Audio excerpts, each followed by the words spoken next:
सर्वांना नमस्कार। आज आपण राज्यस्तरीय अभिरूप शिष्यवृत्ती परीक्षा म्हणजेच IAS याच परीक्षेला आपण अभिरूप शिष्यवृत्ती परीक्षा असेही म्हणतो। ही माहिती आपण जानेवारी 2026 साठी पाहत आहोत। यामध्ये आपण या परीक्षेची संपूर्ण माहिती पाहणार आहोत। यामध्ये किती फी आहे, कोणकोणत्या इयत्ता आहेत किंवा वेळापत्रक काय आहे, परीक्षा कधी होणार आहे, तसेच समन्वयक कोण आहेत हेही आपण या ठिकाणी पाहणार आहोत। तर चला या माहितीला आपण सुरुवात करूया। यामध्ये पहिला मुद्दा आहे तो म्हणजे पात्रता। या परीक्षेला कोण बसू शकतं? तर ही परीक्षा मराठी माध्यमसाठी इयत्ता 1ली ते 8वी साठी आहे, तर इंग्रजी माध्यमसाठी ही परीक्षा इयत्ता 1ली ते 5वीच्या विद्यार्थ्यांसाठी होणार आहे। तर याचा अभ्यासक्रम काय असणार आहे? विद्यार्थ्यांचे इयत्ता, वयोगट व बुद्ध्यांक या सर्वांचा विचार करून फाउंडेशनने निश्चित केलेला शिष्यवृत्ती व स्पर्धा परीक्षेच्या तयारीसाठी उपयुक्त असलेला अभ्यासक्रम अभिरूप शिष्यवृत्ती परीक्षेसाठी असेल। म्हणजे ज्या इयत्तेमध्ये तो विद्यार्थी आहे त्याच्या बुद्ध्यांकाचा विचार करून ही परीक्षा असणार आहे। या परीक्षेचे स्वरूप कसे असणार आहे? तर ही परीक्षा ही सर्व वस्तुनिष्ठ प्रश्नांची असणार आहे। यामध्ये 1ली व 2री साठी एकच पेपर असणार आहे, ते आपण पुढे पाहणार आहोत, व 3री व 8वी साठी 2 पेपर असतील। तर यामध्ये जे शिष्यवृत्ती मार्गदर्शिका व सराव संच जे मिळणार आहेत तेही आपण या ठिकाणी पाहू शकता। तर यासाठी विषय आहेत मराठी, गणित, इंग्रजी आणि बुद्धिमत्ता। आणि ही 25 वर्षांची विश्वसनीय परंपरा, हसत खेळत प्रकाशनाने प्रसिद्ध केलेली मार्गदर्शिका व अंतिम परीक्षेच्या धर्तीवर काठिण्य पातळी असलेले व घटकांच्या भारांशानुसार तयार केलेले सराव संच विद्यार्थ्यांना सरावासाठी देण्यात येतील। म्हणजे या परीक्षेमध्ये तुम्हाला मार्गदर्शिका व सराव संच भेटणार आहेत, तेही आपण पुढे पाहणारच आहोत। तर परीक्षेचा प्रवेश हा समन्वयकांमार्फत म्हणजे आपण ऑफलाईन द्वारे त्यांच्याकडून घेऊ शकतो। जे आपल्या जवळचे समन्वयक आहेत त्यांच्याकडून आपण या परीक्षेसाठी प्रवेश घेऊ शकतो, किंवा त्यांच्याकडे आपण गुगल फॉर्म भरून सुद्धा हा प्रवेश आपण निश्चित करू शकतो, तेही आपण पुढे पाहणारच आहोत। तर परीक्षा केंद्र कुठे असणार आहे? कमीत कमी 200 विद्यार्थी संख्या असणाऱ्या मध्यवर्ती ठिकाणी परीक्षा केंद्र देण्यात येईल। म्हणजे ज्या ठिकाणी साधारणतः 200 विद्यार्थी असतील अशा ठिकाणी हे परीक्षा केंद्र देता येईल। त्यानंतर आता सर्वात महत्त्वाचा भाग जो आपण पाहणार आहोत तो आपण या ठिकाणी पाहूया। तर यामध्ये पहा, तर परीक्षेचे वेळापत्रक दिलेले आहे आणि या वेळापत्रकामध्ये जर पाहिलं तर 1ली आणि 2री साठी एकच पेपर आहे। त्यांनी वेळ ही दिलेली आहे 12 ते 1:30, आपण पाहूया ती। आणि 3री ते 8वी साठी 2 पेपर असणार आहेत। ते पेपर म्हणजे या ठिकाणी पहिला पेपर हा 12 ते 1:30 असणार आहे आणि दुसरा पेपर 2:30 ते 4 असणार आहे। पहिलीची परीक्षा 150 गुणांची असणार आहे, तर 2री व 3रीची परीक्षा हे पहिला पेपर 150 व दुसरा पेपर 150 गुणांचा असणार आहे। यामध्ये जर पाहिलं तर पहिला पेपर आहे तो म्हणजे 12 ते 1:30, यामध्ये भाषा आणि गणित तसेच इंग्रजी व बुद्धिमत्ता हा 4चा एकच पेपर होणार आहे। आणि 3री ते 8वी साठी भाषा व गणितचा पहिला पेपर, इंग्रजी आणि बुद्धिमत्तेचा दुसरा पेपर। या ठिकाणी जर आपण पाहिलं तर परीक्षेचे संपूर्ण नियोजन आपणास या ठिकाणी दिलेले आहे। या ठिकाणी फॉर्म भरण्याची अंतिम मुदत ही 30/9/2025 दिलेली आहे। म्हणजे तुम्ही 30/9/2025 पर्यंत या परीक्षेचे फॉर्म भरू शकता। यानंतर ही जी परीक्षा होणार आहे या परीक्षेचे दिनांक ही आत्ताच दिलेली आहे। ती परीक्षा होणार आहे 25/1/2026 रोजी। तर या परीक्षेचा निकाल असणार आहे 20/3/2026, म्हणजे 20 मार्चला याचा निकाल असणार आहे आणि 25 जानेवारी 2026 ला ही परीक्षा होणार आहे। याचे वेळापत्रक ही अगोदरच दिलेले आहे। तर या परीक्षेसाठी फी किती असणार आहे हेही आपण या ठिकाणी पाहूया। तर या परीक्षेसाठी फी असणार आहे ती म्हणजे मराठी माध्यम 1ली साठी 450 रुपये, 2री साठी 450, 3री साठी 550, 4थी साठी 550, 5वी साठी 400। या ठिकाणी 5वीला कमी फी आहे, ती का कमी आहे तेही आपण पुढे सांगणार आहोत।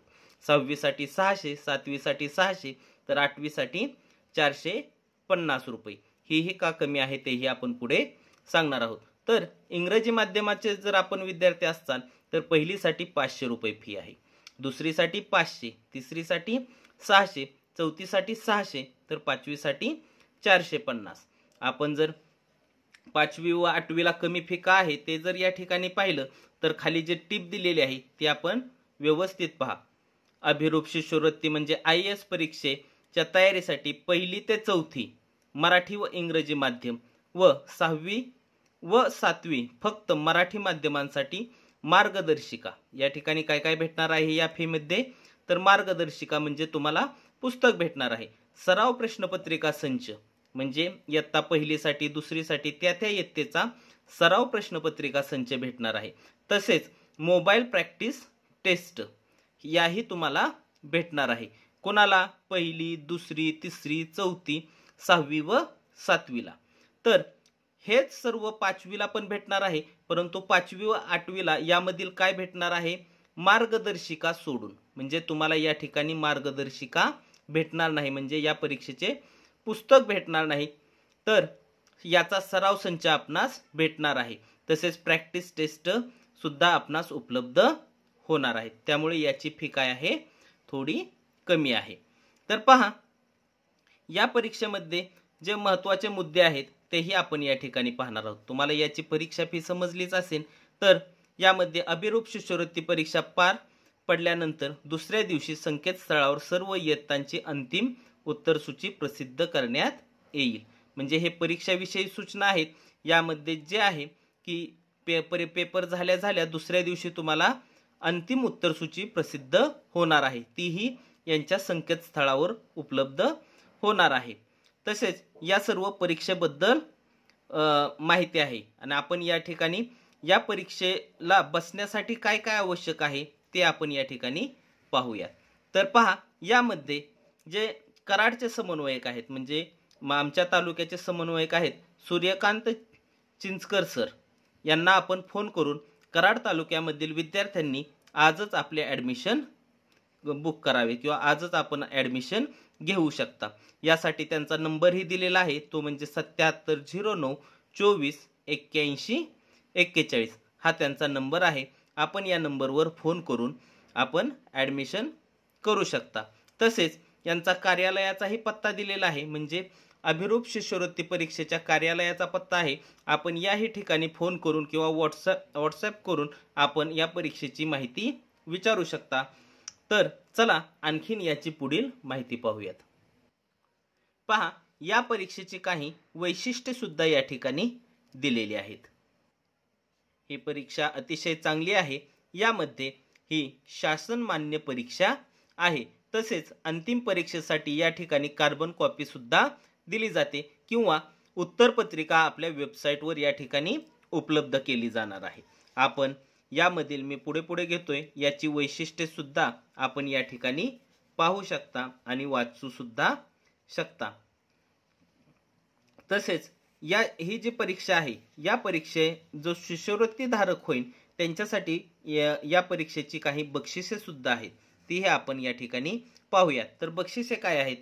तर राज्य शिष्यवृत्ती धारक, आपण जर राज्याचे शिष्यवृत्ती धारक झालात म्हणजेच राज्य गुणवत्ता यादीमध्ये आलात तर त्यातील 100 विद्यार्थ्यांना साधारणतः 36,000 रुपये हे विभागून बक्षीस देण्यात येणार आहे, म्हणजे प्रत्येकी 360 रुपये. त्याचप्रमाणे राज्य शिष्यवृत्ती धारक हा बहुमान देऊन गौरवचिन्ह व प्रमाणपत्रासह त्यांचा सन्मान करण्यात येईल.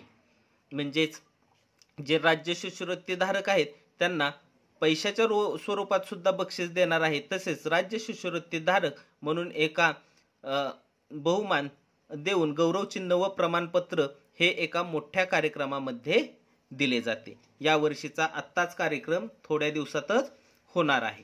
तर हे जे जिल्हा शिष्यवृत्ती धारक आहेत किंवा जिल्हा गुणवत्ता धारक जे आहेत त्यांच्यासाठी काय आहे? तर त्यांच्यासाठी हे 100 विद्यार्थी हे गुणवत्ता धारक म्हणून निवडले जाणार आहेत आणि त्यांना जिल्हा शिष्यवृत्ती धारक हा बहुमान व गौरवचिन्ह व प्रमाणपत्र देऊन त्यांचा सन्मान करण्यात येणार आहे.